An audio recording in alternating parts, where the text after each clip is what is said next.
Hi hello friends, ಸಿಹಿ ಕಹಿ ಚಾನಲ್ಗೆ ಸ್ವಾಗತ. ಇವತ್ತಿನ ವಿಡಿಯೋದಲ್ಲಿ ನಾನು ತುಪ್ಪವನ್ನು ಕಾಯಿಸೋದು ಹೇಗೆ ಅಂತ ತೋರಿಸ್ತಿದ್ದೀನಿ. ಬೇರೆ ಬೇರೆ ಕಡೆಗಳಲ್ಲಿ ಬೇರೆ ಬೇರೆ ರೀತಿಯಾಗಿ ತುಪ್ಪವನ್ನು ಕಾಯಿಸ್ತಾರೆ, ಬಟ್ ನಮ್ಮ ಹಾಸನ ಸೈಡಲ್ಲಿ ಯಾವ ಥರ ತುಪ್ಪವನ್ನು ಕಾಯಿಸ್ತಾರೆ ಅನ್ನೋದು ನಾನು ಇವಾಗ ತೋರಿಸ್ತಾ ಇದ್ದೀನಿ. ಇದಕ್ಕೆ ಏನೆಲ್ಲ ಇಂಗ್ರೀಡಿಯೆಂಟ್ಸ್ ಬೇಕು ಅಂತ ಇವಾಗ ನೋಡೋಣ. ಇವಾಗ ತುಪ್ಪವನ್ನು ಮಾಡೋದಕ್ಕೆ 1.5 ಸೇರಿನಷ್ಟು ಬೆಣ್ಣೆಯನ್ನು ತಗೊಂಡಿದ್ದೀನಿ. ಹಾಗೆಯೇ ಒಂದು ವಿಳೆದೆಲೆನ ತಗೊಂಡಿದ್ದೀನಿ, ಒಂದು ಅರಿಶಿನ ಕೊಂಬನ್ನು ತಗೊಂಡು ಅದನ್ನು ಪುಡಿ ಮಾಡಿ ಇಟ್ಕೊಂಡಿದ್ದೀನಿ. ಹಾಗೆಯೇ ಸ್ವಲ್ಪ ಉಪ್ಪನ್ನು ಕೂಡ ತಗೊಂಡಿದ್ದೀನಿ. 2 ಮೀಡಿಯಮ್ ಸೈಜಿನ ಬೆಳ್ಳುಳ್ಳಿನ ತಗೊಂಡು ಬಿಡಿಸಿಟ್ಕೊಂಡಿದ್ದೀನಿ. ಜೊತೆಗೆ ಒಂದು ಅರ್ಧ ಸ್ಪೂನಷ್ಟು ಮೆಂತ್ಯವನ್ನು ಹುರಿದಿಟ್ಕೊಂಡಿದ್ದೀನಿ. ಒಂದು 5 ಲವಂಗನ ತಗೊಂಡಿದ್ದೀನಿ, 4 ಏಲಕ್ಕಿನ ತಗೊಂಡಿದ್ದೀನಿ. ಹಾಗೆ ಒಂದು 10 ರಿಂದ 15 ಕಾಳು ಮೆಣಸುಕಾಳನ್ನ ತಗೊಂಡಿದ್ದೀನಿ. ನೆಕ್ಸ್ಟು ತೊಗೊಂಡಿರುವಂತಹ ಮಸಾಲೆನ ಪುಡಿ ಮಾಡ್ಕೊಳ್ಳೋಕ್ಕೆ ನಾನೊಂದು ಮಿಕ್ಸಿ ಜಾರ್ನ ತೊಗೊಂಡಿದ್ದೀನಿ.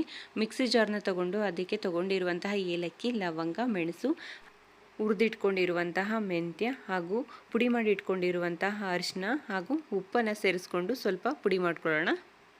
ಇವಾಗ ಪುಡಿ ಆಗಿದೆ. ಇದಕ್ಕೆ ತೊಗೊಂಡಿರುವಂತಹ ಬೆಳ್ಳುಳ್ಳಿನ ಸೇರಿಸ್ಕೊಂಡು ರುಬ್ಕೊಳ್ಳಿ. ನುಣ್ಣಗೆ ಪುಡಿ ಮಾಡ್ಕೋಬೇಡಿ, ಸ್ವಲ್ಪ ತರಿತರಿಯಾಗೇ ಇರಬೇಕು. ಇವಾಗ ಪುಡಿ ಆಗಿದೆ. ನೀವು ಬೇಕಾದರೆ ಕುಟಾಣಿ ಸಹಾಯದಿಂದನೂ ಕೂಡ ಪುಡಿ ಮಾಡ್ಕೋಬೋದು ಇದನ್ನು.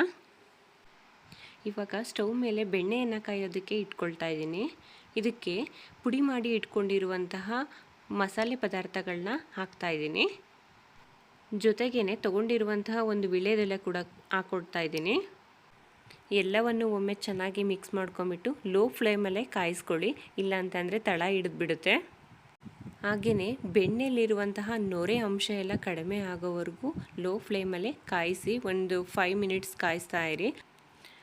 ಆ ಬೆಣ್ಣೆ ಕಾಯ್ತಾ ಕಾಯ್ತಾ ಮೇಲೆ ಬರ್ತಿದೆಯಲ್ಲ, ಆ ಬಬಲ್ಸ್ ಎಲ್ಲ ಕಡಿಮೆ ಆಗೋವರೆಗೂ ನೀವು ಕಾಯಿಸ್ತಾನೆ ಇರಬೇಕು.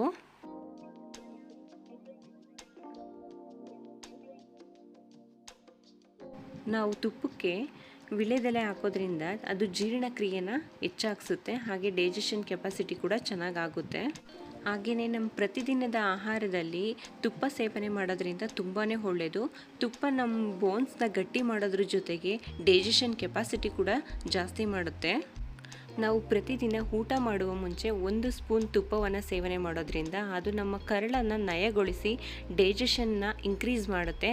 ಹಾಗೆಯೇ ಕಾನ್ಸ್ಟಿಪೇಷನ್ ಇರುವವರು ಕೂಡ ತುಂಬಾ ಒಳ್ಳೆಯದು ತುಪ್ಪ ಅಂತಲೇ ಹೇಳ್ಬೋದು. ನೋಡಿ, ಇವಾಗ ತುಪ್ಪದ ಮೇಲಿರುವಂತಹ ನೊರೆ ಅಂಶ ಎಲ್ಲ ಕಡಿಮೆಯಾಗಿ ತುಪ್ಪ ಚೆನ್ನಾಗಿ ಹಾಕ್ತಾ ಬರ್ತಾ ಇದೆ. ಇನ್ನೊಂದು ಸ್ವಲ್ಪ ಹೊತ್ತು ಕಾಯಿಸ್ತಾ ಇರಿ. ನೋಡಿ, ಇವಾಗ ಬಬಲ್ಸ್ ಎಲ್ಲ ಕಡಿಮೆಯಾಗಿ ತುಪ್ಪ ರೆಡಿಯಾಗಿದೆ. ಇವಾಗ ಸ್ಟವ್ ಆಫ್ ಮಾಡ್ಕೊಳ್ತಾ ಇದ್ದೀನಿ. ಆಫ್ ಮಾಡ್ಕೊಂಡು ಆದಮೇಲೆ ಅದನ್ನು ಒಂದು ಗ್ಲಾಸ್ ಜಾರ್ಗೆ ಸೋಸ್ಕೊಳ್ಳೋಣ. ಇವಾಗ ನಮ್ಮ ಮಲ್ನಾಡ್ ಶೈಲಿಯ ಘಮ ಘಮ ತುಪ್ಪ ರೆಡಿಯಾಗಿದೆ. ಈ ತುಪ್ಪವನ್ನು ಒಂದು 5 ಅವರ್ಸ್ ತಣ್ಣಗಾಗಲು ಬಿಡಬೇಕು. ಆನಂತರ ಮರಳಾದಂತಹ ಹಾಸನ ಶೈಲಿಯ ಘಮ ಘಮ ತುಪ್ಪ ಸಿದ್ಧ ಆಗಿರುತ್ತೆ.